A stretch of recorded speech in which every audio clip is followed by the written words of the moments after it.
Alright guys, Xperia Z5 compact versus the iPhone 6s. This is going to be an honest review of both of these phones compared to each other. This is not an iOS versus Android review. This is side by side for the phones. What works better in your hand, what you are likely to like more or dislike the least. Each of these phones has good, bad, and ugly, and so we're going to talk about all three of those here in this honest review of the iPhone 6s versus the Xperia Z5 compact. Alright, so jumping right in, we have both of these phones' screen sizes are relatively similar. We've got a 4.6-inch display on the Z5C and a 4.7-inch display on the 6S. Both are about 760p HD. The Xperia has a few more pixels than the iPhone, but all in all, you can't really tell the difference in terms of screen resolution. Screen brightness, on the other hand, is very, very different, as well as color accuracy. iPhone, way more accurate colors and way brighter screen. Both these phones are turned up to their maximum brightness, and you can see here that the iPhone is incredibly brighter than the Xperia Z5 compact is. You can definitely notice it in things like Chrome, where we've got the brightness here. You can see that screen color, a little more purple and blue on this guy, but totally more brighter and more accurate LCD on the 6S. Viewing angles also better on the iPhone. Xperia Z5C gets a little washed out as you turn it to different angles. Getting away from the actual screen, we'll talk more about the build of the phone. We have a unibody aluminum construction here on the iPhone 6S. 7000 series aluminum, I think is what they call it here. It's robust, increased from last year. They've made it a little bit more bend resistant, so you won't have that problem of the phone bending in your pocket. Really well designed, well built phone here by the guys at Apple. If you are into metal, some people aren't into metal. Some people like plastic for its resiliency, and some people like glass, and if you're a fan of plastic and glass, then you'll like the Sony. Great construction here on the Sony as well. They have a tempered glass rear panel that has a matte finish on it. You can kind of hear it there, right? Really solidly feeling phone in your hand. Plastic trimmed edges. You have a solid construction phone here. I mean, this guy feels great in your hand. The iPhone, to me, feels a little thin, feels a little slippery, like you might drop it. Some people don't like that. I actually don't like that either. I like the build of the Xperia Z5 compact better. I like the glass back. I like the square feeling. I like the fact that it feels solid. Another thing to talk about with the build is the Xperia Z5C is water resistant. They call it waterproof to a certain IP68 standard or something like that, but you're definitely not allowed to keep this thing submerged. Let me tell you a little story. I submerged a Z3, which was supposed to be completely waterproof, and it got water damage, and I had to warranty it, and it took me 2 months to get my phone back. So definitely don't use this thing in the bathtub or take it swimming with you. It can stand an occasional shower or an occasional sort of dunk in the toilet or in the sink, and you'll be all right. But the iPhone touts no such waterproofing, so that's a bonus right there to the Z5C.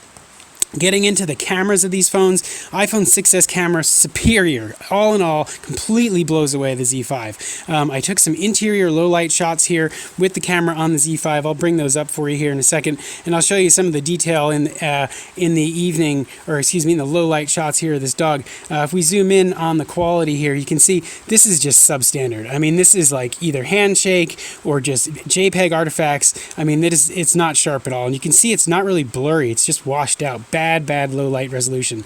On the other hand, daytime light outdoors, really good quality results. Great resolution, great accuracy, great color, great white balance. So camera works really well outdoors in natural light, really poorly indoors in low light.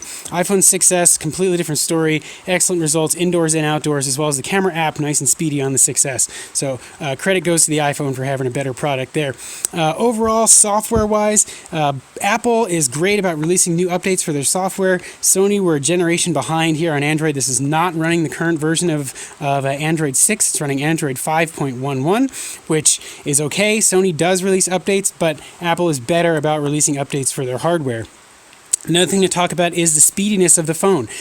Both of these phones are super fast. I would say that they probably open apps equally as quickly. They probably feel about as smooth in the hand with both of them. We'll run a little side-by-side opening here of Chrome just to show you guys about how quickly both of them open. We'll just push the buttons here at the same time.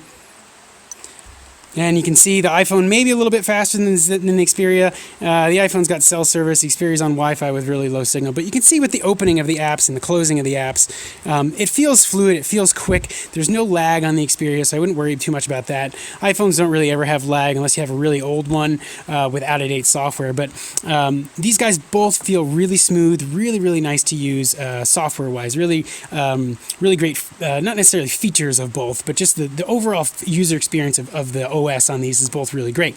Getting into some more details here of the Z5 battery life, about 2 days of battery life on this guy with a great stamina mode. When you're in low battery, you can configure things to turn on and off in the settings. Can't do that really on the iPhone. The iPhone does have low battery mode, but you're not going to get 2 days of battery life out of this guy. You're definitely going to get 2 days of battery life out of the Z5, which is awesome. No removable battery here, no removable battery here. There is removable storage here, though. We do have a micro SD slot here, which you can actually throw a micro SD in, which is great, and your micro or your nano SIM there as well. This does have a standard micro USB charging port, does not have USB-C, which is what things are going to now in Android. This has your standard lightning port, which most people have these days. Another thing, to talk about here, both of these phones have fingerprint readers built into them. The iPhone has a round Touch ID here in the home button. The Xperia Z has the fingerprint reader built into the power button. And so if I lock both of these phones, you'll see they're both going to be super, super fast at unlocking the device. The iPhone, that one didn't read my finger. That's not a testament to the Xperia. The Xperia has been really good about unlocking it on wake up. So we'll try it again here. Ready, go. And boom. iPhone's a little bit faster, but the Xperia is really accurate most of the time. You can register multiple fingerprints on this, just like on the iPhone. So both great features to have on these devices. All in all, these phones are similar but different. If we get into now why you would choose both of these, well, first of all, this guy is about $200 less than the iPhone. This is running me about $450 unlocked off contracting. The iPhone is at least $650 unlocked, and that's for a 16 gig model. And so I think it's actually more expensive for, the iPhone for a 32 gig model is $750. So you're talking at least a savings of $200 to $300 by going with the Sony over the iPhone. All in all, though, for user experience, if like I said, this is not an argument or a video to talk about the goods and bads of Android versus iOS. I think most people in this world have decided kind of what camp they're in. If you are an iPhone user and you want to go to Android, I would say don't use the Sony as your first Android experience. Get a Nexus, something that has pure Android. And if you're an Android fan for the Sony Xperia, or if you're an Android fan in general, and you want to go to an iPhone, the 6S is obviously the best of the best right now in 2016, unless you want to get the 6S Plus. Apple really only gives you 2 choices of phones.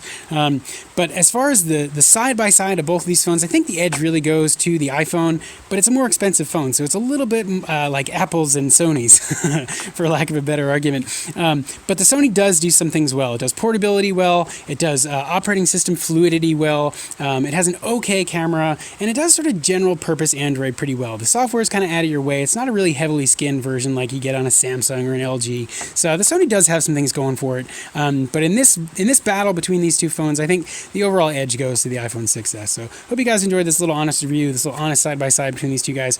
And don't forget to check out everything else on YouTube. Rate, comment, and subscribe. Thanks.